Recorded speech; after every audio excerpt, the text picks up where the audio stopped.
You find yourself at your desk, late, again. No one asks you to work late. There is no deadline, no boss hovering, no consequences if you leave. But you stay, not because you want to, because something inside says you should. A voice, familiar, insistent, the voice that knows when you are slacking, when you are not doing enough, when you are falling short of a standard you cannot name but somehow know intimately. You finish the work, drive home exhausted, and feel nothing. Not relief, not pride, just a brief absence of pressure before the voice returns with tomorrow's demands. That emptiness is not peace, it is the pause between punishments. Someone asks why you push yourself so hard, and you say it is discipline, responsibility, work ethic. But these are labels for something you do not fully understand, something that operates beneath language. Because the truth is simpler and darker. You are not following rules anymore. You are enforcing them against yourself, with no one watching, no external authority required. The warden left years ago, but the prison remains, and you have become both guard and prisoner, keeper of laws you did not write, executioner of punishments no one else would impose. And the most efficient part of this system? You call it virtue. The punishment is you, the crime is being yourself, and the sentence is permanent, and no appeal process exists. Today we examine the moral obedience loop, the mechanism by which external authority becomes internalized, transforming into a self-policing system that requires no outside enforcement. We explore Freud's superego, the automation of shame, how virtue functions as control, and the way moral identity creates both protection and imprisonment. This investigation draws on psychoanalytic theory, research into moral emotions, guilt and shame psychology, and studies of moral identity formation. What emerges is uncomfortable, because if you recognize this pattern, it means the strictest authority you have ever faced is not your parents, your teachers, your culture, or your institutions. It is the part of you that absorbed all of them. The internal judge who never sleeps, never forgets, and never forgives. And it learned this before you had words. As you consider this, notice something. When you imagine doing something you know you should not do, not illegal, just against your moral code, what happens in your body before any thought forms? Not your reasoning, but your body. Does your stomach tighten? Does discomfort appear before you have time to think through consequences? Does the feeling arrive instantly, automatically, like touching something hot? Notice how fast the feeling arrived. And it activates before you have a chance to think. This is not conscious. This is conditioning, the internalized voice of every authority figure who ever shaped what you believe right and wrong to be. The superego. And it does not ask, it does not explain, it commands. And you obey without realizing obedience is occurring. You did not choose these rules, you inherited them. If your chest tightened just now, that matters. The response is the system, and most people spend their lives enforcing laws they never consciously agreed to follow. Sigmund Freud proposed a structural model of the psyche divided into three components: the id, the ego, and the superego. The id represents instinctual drives, immediate gratification, pleasure-seeking, no regard for consequences. The ego mediates between the id's impulses and external reality, navigating what is possible and practical. But the superego is something else entirely. The superego is the moral component of personality. It represents internalized societal values and standards. It is the voice that says you should and you should not. The conscience that punishes transgressions with guilt. The ego ideal that holds up perfect standards you can never fully meet. But here is what makes it particularly powerful. The superego develops through a process called identification. Between ages 3 and 5, during what Freud termed the phallic stage or psychosexual development. Children internalize their parents' values not through conscious learning, but through imitation driven by love, fear, and admiration. The child does not decide to adopt these standards. The child absorbs them, takes them in, makes them part of the structure of self, and once internalized, these standards no longer require external enforcement. The parents' voices become your voice, their judgments become your judgments, their approval and disapproval become your internal experience of worthiness and shame. This is identification, the mechanism by which parental authority becomes self-authority. If you suddenly feel watched right now, that is not imagination, that is memory. And once this pattern is learned, it does not stay in childhood. Research shows that superego operates on the morality principle, motivating individuals to behave in socially responsible and acceptable ways. It holds internalized moral standards and ideals learned from parents and authority figures, but it does more than guide, it punishes. When you violate the superego's standards, even in thought, it produces guilt, moral anxiety, the feeling that you have done something wrong even when no external consequence exists.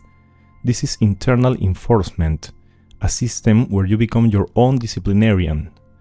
The superego does not negotiate, it does not consider context, it applies the law it absorbed and demands compliance. And because it formed before you develop the capacity for abstract reasoning, it operates beneath conscious awareness. You do not decide to feel guilty, you just do, automatically. It does not argue, it reacts. Think about what this means. Every time you feel guilt for something no one else would punish you for, that is the superego activating. Every time you push yourself harder than circumstances require, that is internalized authority. Every time you feel like you are not good enough despite evidence to the contrary, that is the ego ideal creating impossible standards. Freud believed that the more powerful the Oedipus complex and the more rapidly it succumbed to repression under the influence of authority, religious teaching, schooling, and reading, the stricter the domination of the superego over the ego later on, in the form of conscience or perhaps of an unconscious sense of guilt. This creates a feedback loop. A strict upbringing produces strict internal standards. Strict internal standards create chronic guilt.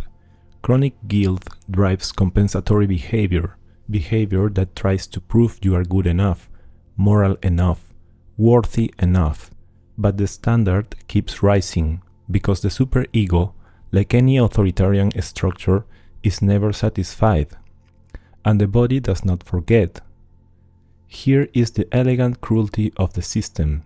It is cheaper than external enforcement. A society does not need constant surveillance if individuals surveil themselves, does not need punishment if individuals punish themselves, does not need authority figures if authority has been successfully internalized. Self-policing is efficient, and it begins in childhood, before you have the capacity to question whether the laws you are enforcing are just, before you can examine whose values you have adopted, before you understand that the voice in your head is not objective truth, it is internalized power. Guilt and shame are not the same emotion. Understanding the difference reveals how moral obedience operates. Guilt focuses on behavior. It says, I did something bad. Guilt involves negative appraisal of a specific action or thought and provides readiness to take reparative action to compensate for the wrongdoing. It is directed outward, toward the act, the harm caused, the need to repair. Shame focuses on the self. It says, I am bad. Shame arises from evaluating oneself as fundamentally inadequate and leads to avoidant behavior and defensive anger. The focus is the entire self, not what you did, what you are. And this dysfunction matters, because shame does not motivate correction, it motivates concealment. When you feel guilt, you can apologize, make amends. Change the behavior. Guilt allows for redemption because the problem is external to your core identity. You made a mistake. Mistakes can be fixed, but shame attacks identity itself. When you feel shame, the message is, the problem is you, and if the problem is you, there is no fixing it, only hiding it, withdrawing, making yourself smaller, hoping no one sees what you already know, that you are defective. And shame always speaks impermanence. Research into shame and guilt shows that they are self-conscious emotions arising from perceived violation of moral rules or deviation from the ideal self-image. But they differ in adjustment, pathology, and interpersonal aspects.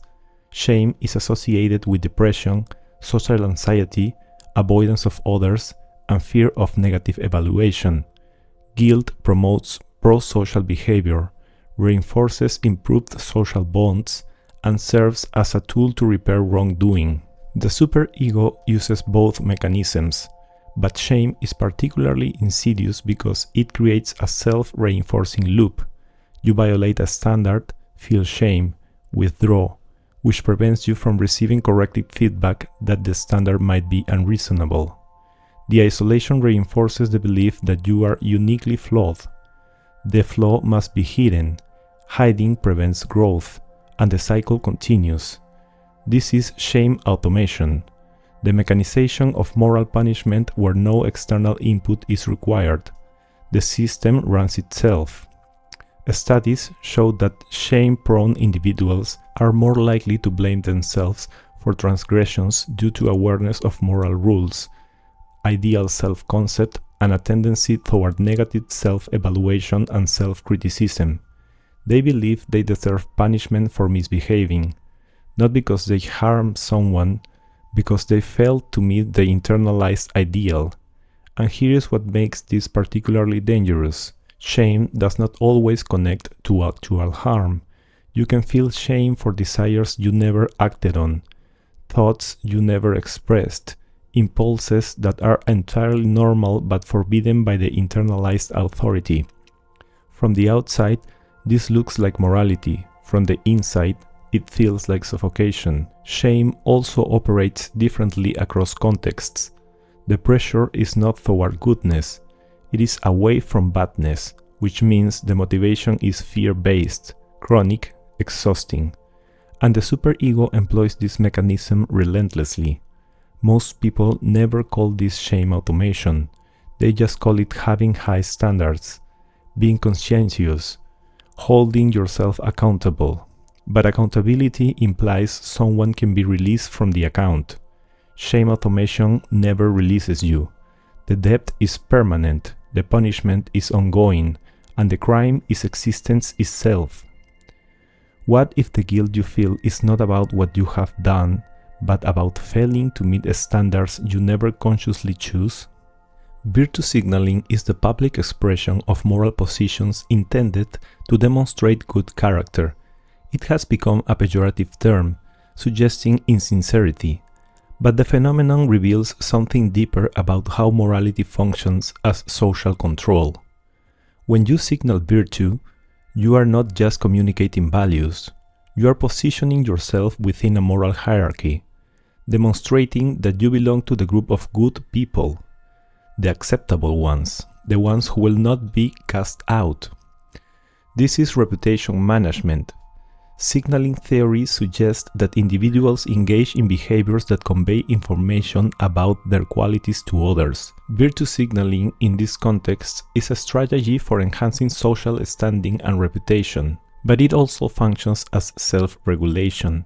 Social identity theory posits that individuals derive part of their self-concept from group memberships. When you signal virtue, you reinforce your own identity as a moral person. You are not just telling others who you are reminding yourself, proving to the internalized judge that you are complying with the standards it enforces. This creates a feedback loop. You perform morality publicly. The performance reinforces your moral self-concept. The moral self-concept demands continued performance. Any failure to perform creates cognitive dissonance. Dissonance activates guilt or shame, which drives compensatory moral behavior, which restores the self-image until the next test arrives. And the tests are constant, because moral identity, the degree to which being a moral person is important to your self-concept, does not allow rest. Research shows that individuals with high moral identity are more motivated to behave morally because doing otherwise would create unpleasant cognitive dissonance. You become trapped in consistency, not because the moral position is correct, but because abandoning it would mean admitting the previous version of you was wrong. And that admission threatens the coherence of identity itself. This is why changing your mind can feel like a personal failure. Virtue versus truth is not really a choice. It is a demonstration you perform to maintain your position in the moral hierarchy. But virtue signaling also functions as social pressure. By publicly declaring moral positions, individuals create expectations. Others observe, conform, or face the risk of being marked as immoral. This is how norms spread, not through reasoned agreement, but through conformity pressure disguised as moral enlightenment.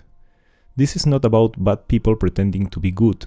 It is about good people being afraid to stop performing. Research on conformity shows that people often express opinions that align with what they believe is socially acceptable, even when those opinions do not match their private attitudes. The correlation between perceived social acceptability of prejudice and actual reported prejudice is nearly perfect. People report as much prejudice as they believe is socially acceptable, which means moral expression is often performative, not authentic, not thought through, just compliance with the current moral consensus, a way to avoid the shame of being on the wrong side. And the superego absorbs this. Every time you express a moral position to fit in, you reinforce the internal standard. The performance becomes the reality. You begin to believe your own signals, not because you examined the position and found it sound, but because consistency demands it. This is how virtue becomes control. It starts as external pressure, becomes performance, solidifies into identity, and eventually operates automatically. You no longer need social pressure to conform. The internalized version of that pressure, the superego, enforces compliance without external input. The most efficient control is the kind you impose on yourself, and you call it character. When righteousness conceals regulation, moral identity has two dimensions: internalization, the degree to which moral traits are central to your self-concept, and symbolization, the degree to which you publicly express those traits through behavior, appearance, group membership. Research shows that internalization is a stronger predictor of actual moral behavior than symbolization, but both dimensions serve a function, and that function is not always what it appears to be. Ask yourself, who would you be if no one was scoring you? Because moral identity can be camouflage, a protective display, a way to preempt judgment by establishing yourself as one of the good ones, the person who would never do the bad thing, the one who is safe, trustworthy, aligned with the group's values. And this works, to a point. But underneath the camouflage, the same impulses exist, the same desires, the same capacity for deviation. The difference is that people with high moral identity have internalized the prohibition so deeply that they experience the impulses as threats, not to others, to themselves. This is where the superego reveals its function. It is not protecting society from you, it is protecting you from yourself, from the judgment you would face if anyone knew what you actually think, feel, and want. Predictable morality feels safer than uncertain authenticity, so you perform the moral identity, not consciously, but automatically. The way you dress, the causes you support, the language you use, all signals that say, I am one of the acceptable ones. I have internalized the rules. I will police myself. And society accepts this, rewards it. Because a person who has successfully internalized authority requires no surveillance. They are self-regulating, efficient, the ideal citizen in a system that depends on compliance. But here is the trap. The more you perform moral identity, the more you become trapped by it. Because moral identity creates expectations, yours and others. And any deviation from those expectations feels like betrayal of the group, of yourself, of the internalized law. Research shows that people with high moral identity experience a stronger guilt when they violate their own standards. This makes sense. If being moral is central to who you are, then acting immorally creates a fundamental threat to identity. The dissonance is unbearable, so you do not act immorally, not because it is wrong, but because it would shatter your sense of self. This is control disguised as virtue. You believe you are choosing to be good, but the choice was made long ago, when the superego formed, when the internalized authority set the standards, when compliance became automatic, when the fear of shame became stronger than the desire for authenticity. And you cannot see it, because the camouflage works on you too. You look at your moral identity and see virtue, character, integrity. You do not see the regulatory mechanism, the automated enforcement, the internalized power structure that operates beneath awareness.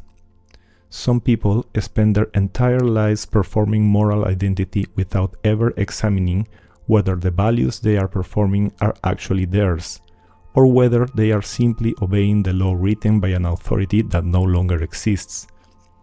This is why moral certainty often indicates moral obedience, not because righteousness is always wrong, but because people who have truly examined their values tend to hold them with more humility, more awareness that morality is complex, contextual, and evolving. The ones who are certain, often they are not certain of their values. They are certain of the punishment for deviating. Uncertainty is easier than examination, not because you failed to be moral, but because morality was never the point. Obedience was. There is a phenomenon called moral licensing. When people establish their moral credentials through virtuous behavior, moral signaling, or simply affirming their values, they subsequently feel more comfortable engaging in less virtuous behavior. It is as if you build up moral credit, and once the account is positive, you can spend some of that credit on behavior you would normally prohibit. This reveals something crucial about how the moral obedience loop operates. It is not about actual morality. It is about maintaining an acceptable self-image, a balance sheet where good acts offset bad ones, where virtue is currency, and the goal is never falling too far into debt. But who is keeping the ledger? The superego, the internalized judge that tallies every action, every thought, every deviation, and the accounting is merciless, because the superego does not just track behavior, it tracks intent, desire, the impulses you suppress, the thoughts you do not voice. No one ever closes the account, and the interest compounds. And it knows, even when no one else does, even when the behavior never manifests, the internal judge sees it all and adjusts the moral credit accordingly. Research shows that following a moral action, people sometimes engage in compensatory immoral behavior, and following an immoral action, they engage in compensatory moral behavior, not because they are trying to balance actual harm, but because they are trying to restore their moral self-image. That confusion is part of the bind. This is the guilt economy, an internal marketplace where every action has a moral price, where you are constantly calculating whether you have enough credit to afford the indulgence, whether the guilt will be manageable, whether the punishment will be worth it. And most of this happens beneath conscious awareness. You do not sit down and calculate moral credit, you just feel it. The subtle permission or prohibition, the internal signal that says this is allowed or this will cost you. The superego is the regulator of this economy. It sets the exchange rates, determines what behavior is worth, what penance is required, and it does not explain its reasoning. It just delivers the verdict in the form of guilt, shame, anxiety, or occasionally the absence of those feelings, the brief relief of moral approval. But the approval never lasts, because the system is designed to maintain tension, to keep you striving, proving, performing. If you ever achieved perfect moral balance, the regulatory mechanism would lose its power. So the standard keeps shifting, the debt keeps accumulating, and you keep working to pay it down. The exhaustion you feel is not moral failure, it is the system overheating. If arguments about your moral worth feel like arguments about your right to exist, you already understand this system. This is why people with strict superegos often report feeling like imposters, not because they lack genuine virtue, but because the internal standard is impossible to meet.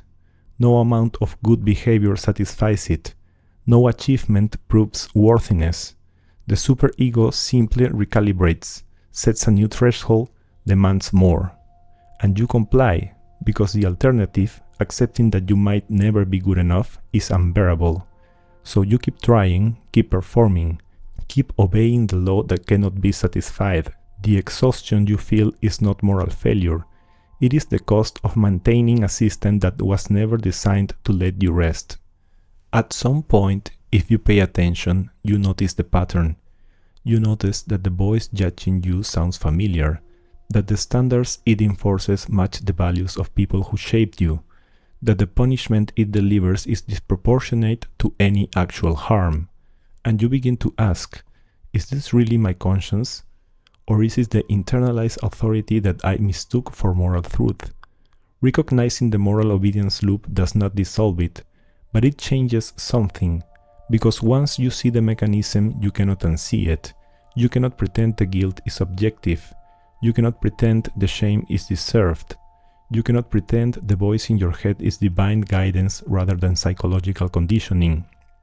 You begin to understand that the superego is not you. It is a structure built from pieces of every authority figure who ever had power over you. And while it served a function, teaching you to navigate social expectations, internalize values, and regulate impulses, it has outlived its necessity. Because the authorities who installed it are no longer present, the environment that required such a strict self-regulation has changed.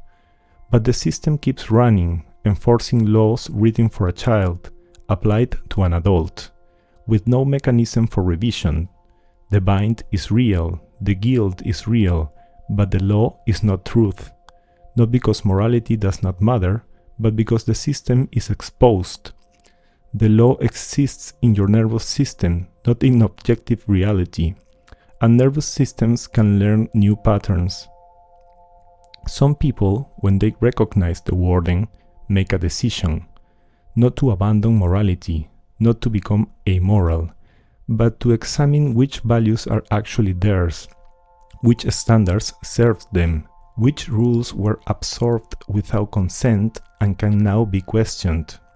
This is not rebellion, this is differentiation, the process of separating yourself from the internalized voices enough to hear your own, to discover what you actually believe when the superego is not screaming. And differentiation requires something difficult. It requires allowing the guilt without immediately obeying it, noticing the shame without assuming its truth, observing the internal judge without granting it absolute authority. Seeing the Warden is already an act of resistance. But resistance in this context is not defiance, it is examination, examining whose voice is speaking when the guilt arrives, whose standards are being enforced, whose approval you are still seeking decades after they stopped watching. And discovering that much of what you call virtue is actually obedience, compliance with a moral system you internalized before you could evaluate whether it was just, enforcement of rules that may have served a function once, but now only serve to keep you small. This does not mean all moral feeling is false. It means not all moral feeling is yours, and learning the difference is the work of a lifetime. You were taught that guilt is the voice of conscience, that shame is appropriate punishment for moral failure, that the stricter your internal standards, the more virtuous you are, and you internalized that teaching, made it part of your psychological structure, made it automatic, until the enforcement happened beneath awareness and you called it character. The moral obedience loop is real, the superego is real, the automated punishment system is real, but the authority it claims is not absolute. It is historical, conditional, subject to revision. What if the voice judging you is not truth, but echo? What if the guilt is enforcing a law that no longer serves you? What if the shame is protecting a system that benefits from your self-regulation? What if the person you are trying to be is not who you actually want to become, just who you were taught you should be? The moral obedience loop does not dissolve easily. It does not respond to logic or rebellion. It responds to patient examination, to noticing when the guilt arrives and asking, whose guilt is this? To feeling the shame and questioning, is this proportionate? To hearing the internal judge and challenging, do I actually believe this? This is not about becoming amoral. It is about becoming autonomous, capable of moral reasoning that does not depend on internalized fear, capable of choosing values consciously rather than obeying them automatically. But that requires something difficult.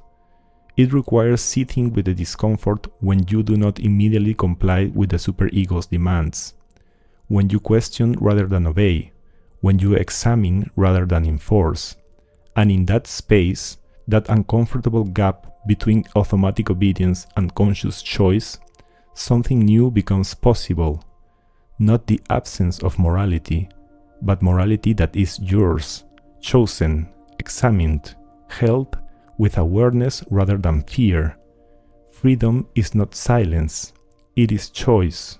If this landed, if you recognize the voice that judges before you think, the guilt that arrives automatically, the standards you enforce without questioning, there is more you can find here. Like this and subscribe if you are beginning to understand that the moral obedience loop is not virtue, it is automation. The warden is you, the prisoner is you, and the key has always been in your hand.